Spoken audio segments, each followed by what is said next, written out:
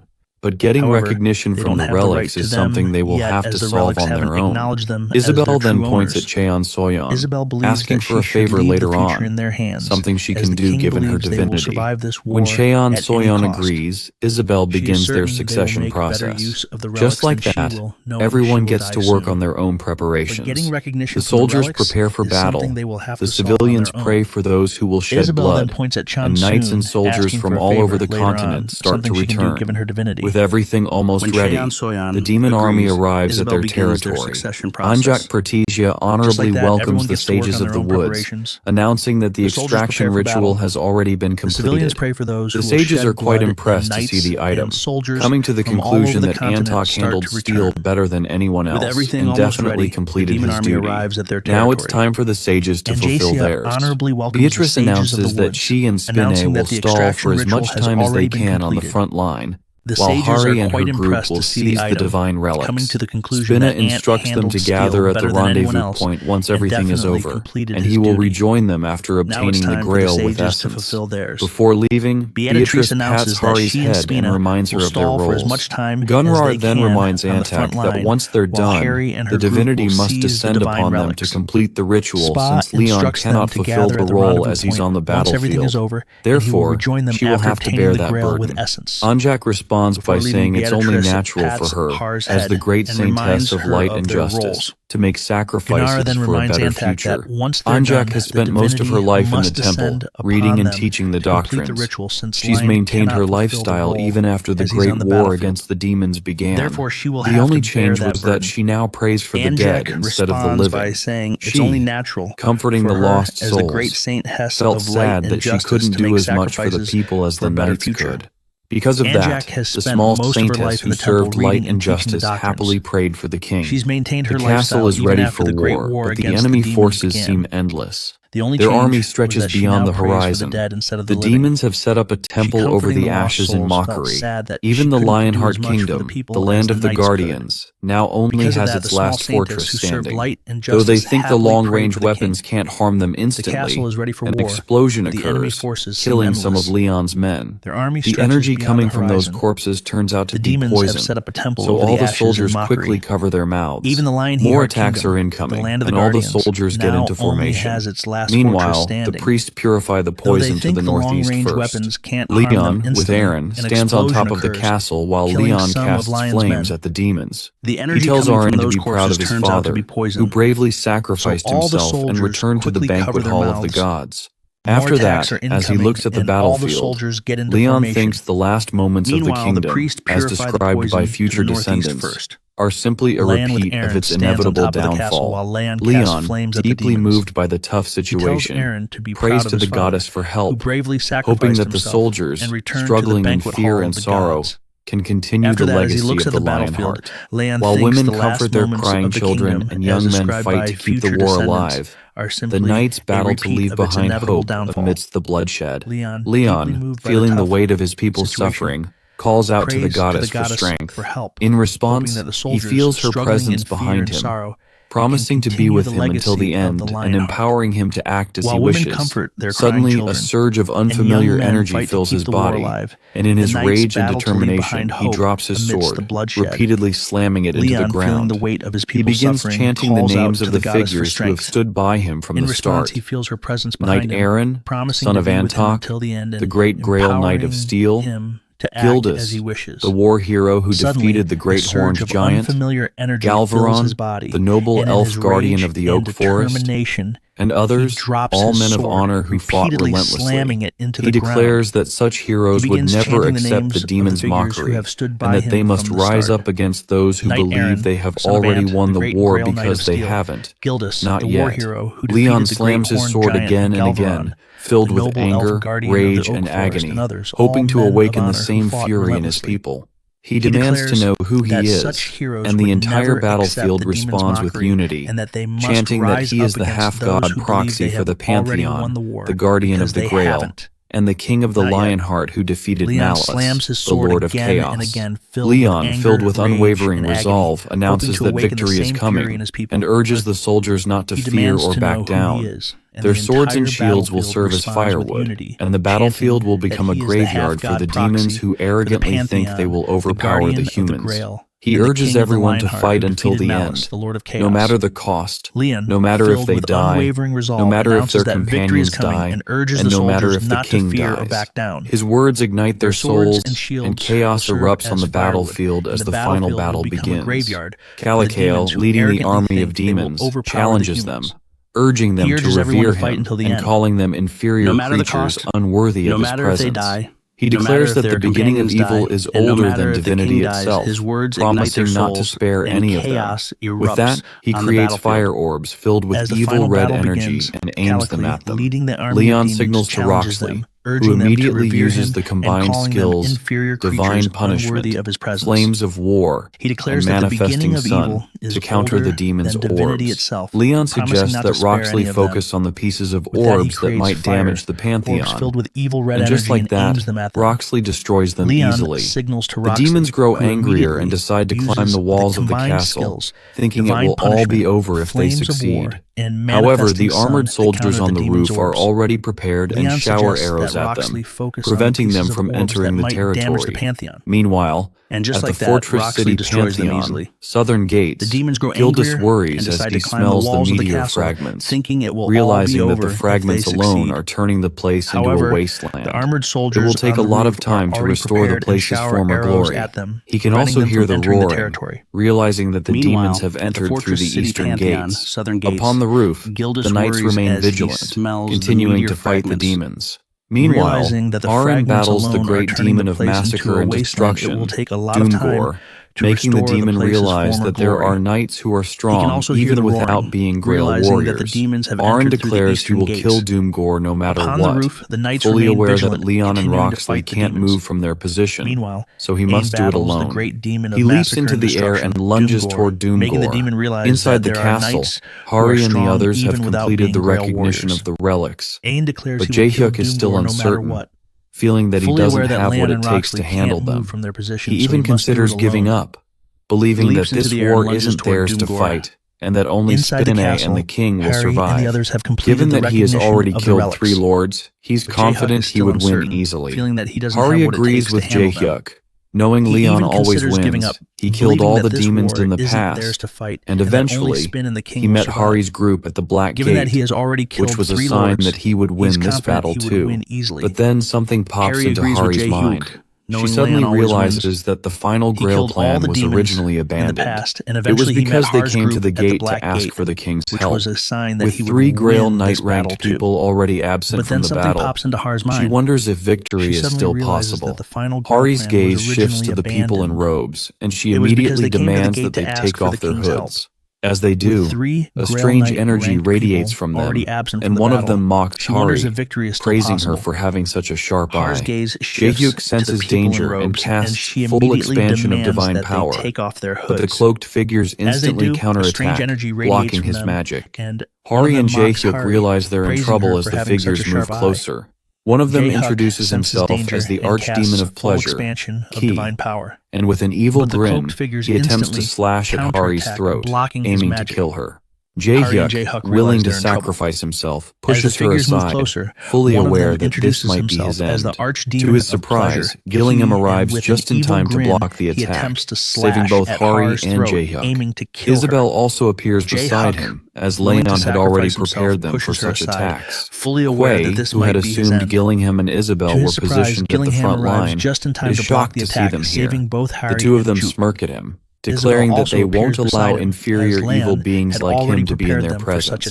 Deep down, Isabel knows it will be difficult to face 3 great demons and an Archduke demon, but she is a saint, and she won't ever give up.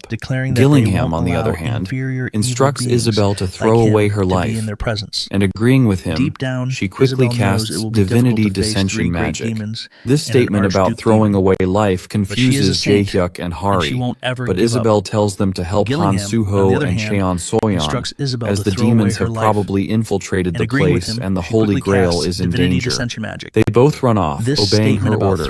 As they leave, he taunts Isabel for having an abnormal condition, doubting that they would be able to fight, but Isabel assures him not to worry because she can crush them with just one finger. Kuei's expression darkens. He wants them to pay the price for their arrogance. He summons strange energy around him, making the ground tremble. Meanwhile, Suho and Cheon Soyeon are struggling, surrounded by so many demons, and now it's getting harder for them to cope. Soyeon is gasping for air, already at her limit. She is distracted, and just then, a demon attacks her from the front, but Hari and Jaehyuk arrive in time, and Hari immediately unleashes the powerful spell, Twist, on them, killing them all instantly as the intensity of the flames is too much. They thought it was over, but it's not. More demons are coming, and this one is a great demon, bringing along his minions. He demands that Hari's group get out of his way, but Jaehyuk knows he needs to stop this creature until Spinne and the Queen arrive, or things will get tough. Before he can cast a strong spell on the great demon, all four of them are suddenly dragged out of the place by vines. Panic washes over their faces, but they feel relieved when they see that the tree sage is the one who dragged them, following the order of the great saintess, Manhwa. She expresses her gratitude for guarding the chamber and announces that the extraction is complete. She explains that this Holy Grail holds the essence made from the wisdom and knowledge of the forest sages. Hari can feel the immense power it is emitting, seeing it as more sacred than any relic she has ever encountered. Meanwhile, the great demon is trying to break through the door where they've been taken, making them realize that there isn't much time left. Worried, Hari asks what will happen to them once the Holy Grail is completed. Anjak gives her a warm smile and explains that the Holy Grail was an abandoned plan, but because of Leon's change of heart, they've reached this point. This Holy Grail is a sign that Leon hasn't given up on the future. Harry can't help but cry. She doesn't want all these kind people to die, but everything is still happening. Anjak consoles her, telling her that the future has been entrusted to her by the king, and she must fulfill her duty. With that, she prays to the goddess of light for absolute justice, and as she prays and casts magic on the Holy Grail, a powerful beam shoots from the relic, surrounding the entire battlefield. Once the Holy Grail is completed with the blessings of the goddess, Anjak hands it over to Hari. Originally, this power was meant for one person, the King of Lionheart.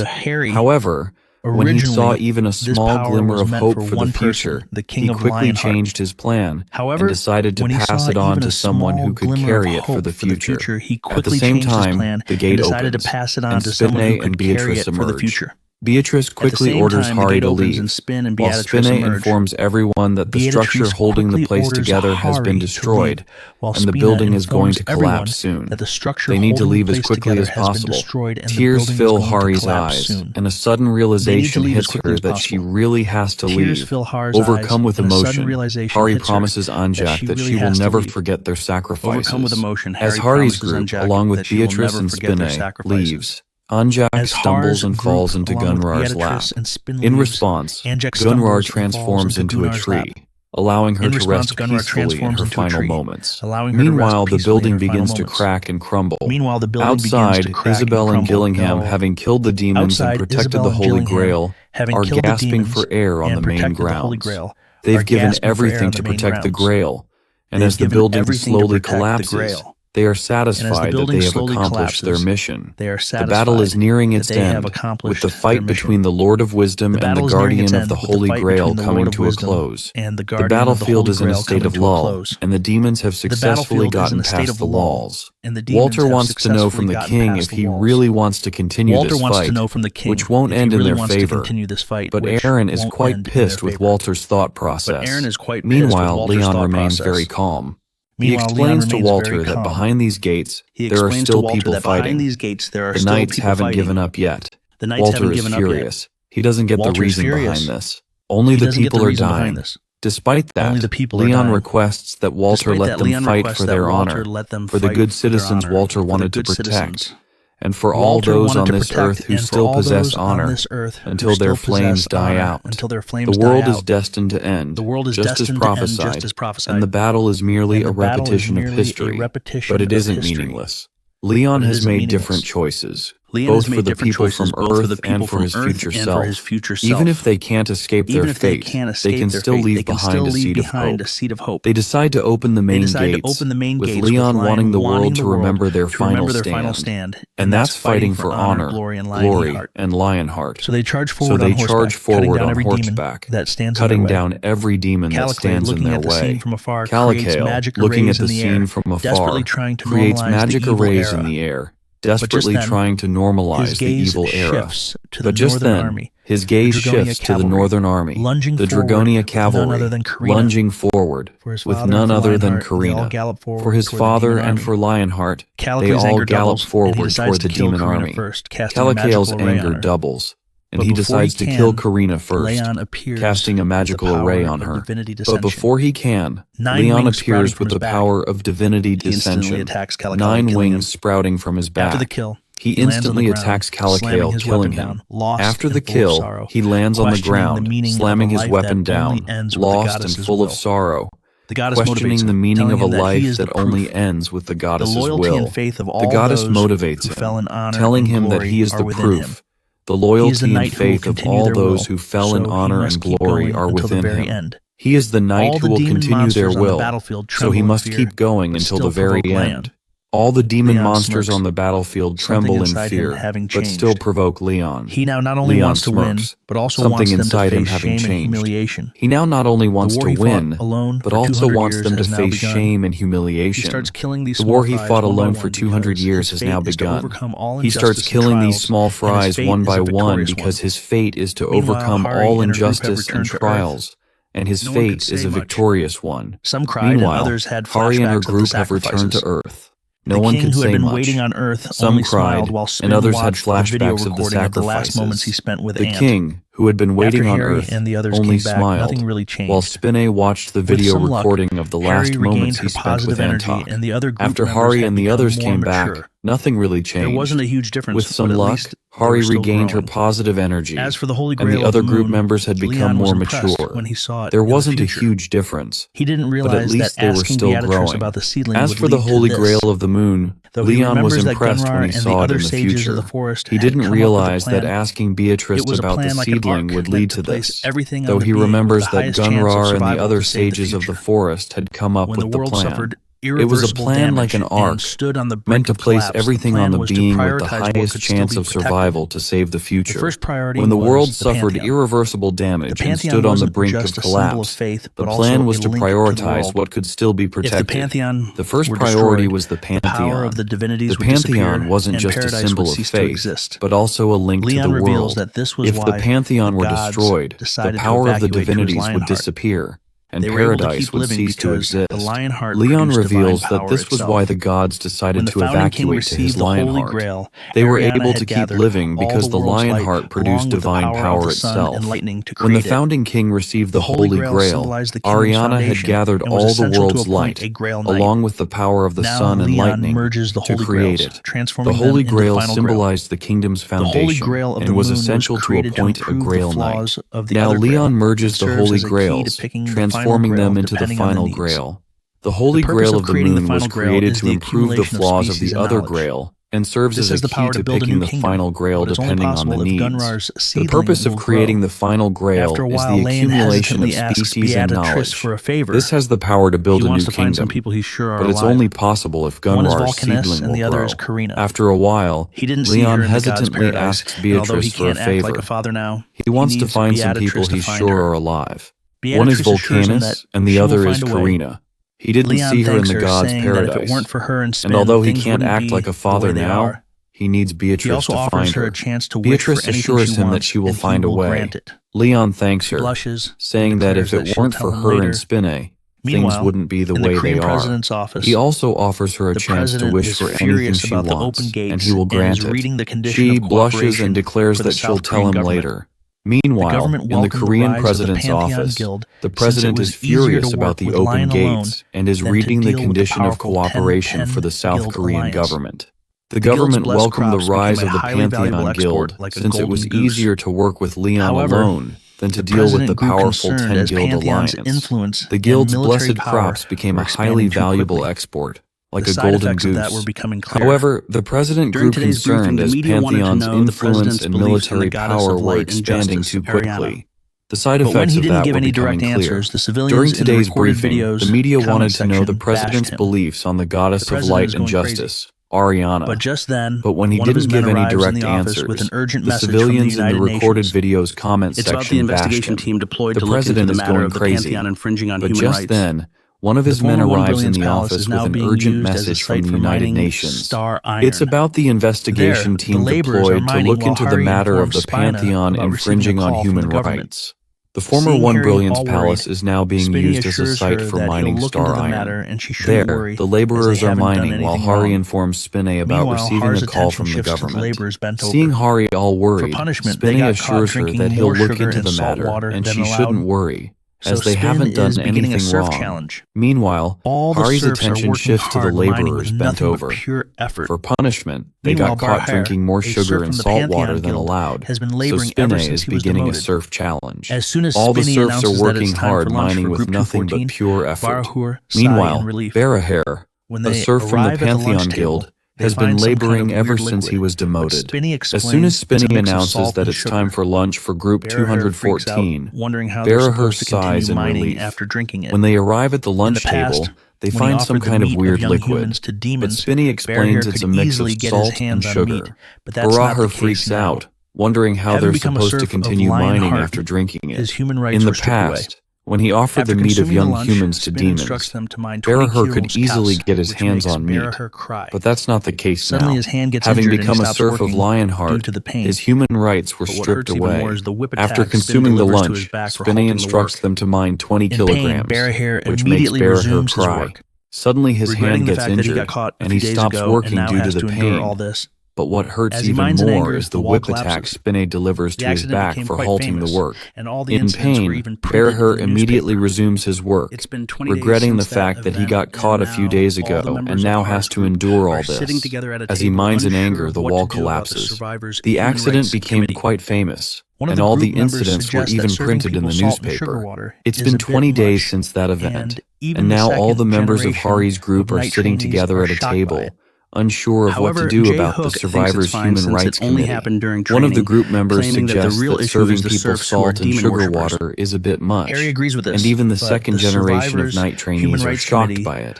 However, Jaehyuk thinks it's fine since it only happened during training, claiming that the real issue is the serfs, who are demon worshippers. Harry agrees with this, but the Survivors' Human Rights Committee won't be on board with this statement because, of course, the serfs are being treated horribly. Meanwhile, at Incheon International Airport, the United Nations Survivors Human Rights Committee arrives, and Kang Hyuk, the president of the Korean Hunter Association, greets Louise, the deputy director of the committee. However, Louise is suspicious that the Korean government might be working with the Pantheon and decides not to let him manipulate her. She has protected the human rights of countless survivors from powerful nations and dictatorships, so things won't get out of hand for her. Hari arrives as well to escort them, and they're heading to the autonomous district of Cruciateria first. According to the plan, they're being transported to their destination. Upon arrival, Louise studies the surroundings and realizes that the people here are already well integrated with humans, blending in without standing out at all. When she sees the statue of Leon, she wonders if it's part of their culture, but then questions Hari about whether they face any problems with fishermen, as she heard that the Cruciaterians live on the coast. Hari clarifies that Mobcop isn't only focused on fishing, they're more into shipbuilding and heavy industry, but even with fishermen, they cooperate with the Cruciaterians. Louise then interrogates them about their jobs, and makes it clear that all of this is for the survival of the protected people. Despite that, Hari stays calm and answers her questions about people working for the ocean cleanup services run by the government, collecting sea trash and farming. Louise seems a little relieved and proceeds to ask something else. But that's when a huge explosion occurs in the sea, which terrifies Louise. She immediately demands to know what that was, and Hari explains calmly that it might be the commando of the Cruciateria tribe training. Louise doesn't understand, so Hari elaborates further, saying that more than 3,000 of the Cruciaterians are warriors, and the king has ordered them to train in the waters. After investigating, the human rights team realizes that the people here are adjusting perfectly, having figured out their pros and cons, and using that knowledge to blend in with the locals. Everything seems fine, but Louise still can't understand the rumors about someone with such a good influence being abusive to his captives. She concludes that these must be misunderstandings. Afterward, they arrive at the Pantheon headquarters. As soon as Louise steps out, all the serfs are forced to smile, claiming they aren't being made to do labor. Their eyes are filled with tears, but Louise has seen this behavior many times in places where human rights were non-existent. Louise Foster worked hard to protect human rights and stay true to her principles, helping guide the world toward a better path, even if only a little. She always felt good bringing back smiles to the faces of those who were struggling, but her experience told her something was off. The way these people were smiling and talking, it all seemed forced to her. Louise doesn't hold back and grabs one of the serfs, demanding he tell the truth if he's being pressured. But the guy, looking miserable and clearly pressured and tortured, lies that he's there of his own will. Louise doesn't understand, and she doesn't know that the moment they entered a contract with Tatar, the divinity of the sun and judgment, they had signed away their wills too. Before she could think more about it, Spinne arrived, instructing them to get going since it was lunchtime. Curious to see what they would say, Louise demands to eat with the workers, and Spinne agrees. As they begin to leave for lunch, Spinne threatens the serfs to smile by showing his whips. And the poor serfs can't help but smile out of fear. At the town hall, Louise and her team are surprised by the delicious food and grand arrangements. She wonders why there is no meat on the table, but at the same time, she doesn't find it strange, considering the nation's food culture. Hari teaches them how to eat the food, and as soon as Louise takes a bite, she feels better than before. The legendary crops of Naju really make her feel alive. These crops have the power to heal all kinds of diseases. However, Louise is shocked to see such precious food being served to the employees. A few employees turn down the meal, but overall the meal goes pretty successfully. Afterward, Hari and Louise walk around and talk. Meanwhile, because it was such a satisfying meal, no one from the Human Rights Committee knows that the blessed crops are poison for those who are evil. In a different setting, Dennis from the United Nations reports to someone about deploying the Human Rights Committee to the Pantheon, referring to that person as a great being. If the demon's orcs were to become the subordinates majority had already species, infiltrated chaos Earth, would obviously not just erupt. as civilians, but Dennis also then as shares government his perspective employees with the and great even being, members of the saying World he doesn't Hunter think the government Association. can do anything Their about ultimate all of goal this. is the downfall of The Earth, great being agrees, with their but tells first Dennis step to being to manipulate the media expand the and rights of provoke him orcs. even more. If the orcs were to He shows become the Dennis the majority video of the Star species, Iron Mining chaos Wall would collapsing, obviously killing erupt. tons of people. Dennis then shares his Dennis watches perspective the with the recording great of Leon being, ordering his saying men he to load doesn't the think the serfs of government can ballistas. do anything about all Seeing of all this. this, Dennis The trembles great in being agony and agrees, rage. but tells Dennis to He now wants to manipulate the punish media Leon, and the provoke king of him even Lionhearts. more. He shows But at the Dennis same the time, he video of the hesitates, fearing Star they might Iron be mining caught. wall collapsing, The great being killing tons of reassures people. him Dennis that with the watches the artifacts he recording gave of Dennis, Leon ordering he his should be men to fine load during the the serfs' inspection. ballistas. However, Seeing all things turn this, upside Dennis down instantly. trembles in agony One and moment, rage. Dennis is set on He now punishing wants the to king of punish Lionhearts. Leon, the king And of the next Lionhearts, moment, all the members but at the same of the Human time he Rights Survivors hesitates, Committee fearing are they might be hanged at the caught. pillars The with great being civilians reassures chanting him to that burn with them the alive. artifacts he gave Dennis, Spinner he orders should be the fine knights during to the begin the inspection. trial. However, Without things further turn delay, the upside knights down move instantly. forward with fire. One moment, Dennis And in the is set on 21st century punishing South the Korea, king of stakes are set up. Lionhearts, and the next moment, all the members of the Human Rights Survivors Committee are hanged at the pillars, with civilians chanting to burn them alive. Spinne orders the knights to begin the trial. Without further delay, the knights move forward with fire, and in the 21st century of South Korea, stakes are set up.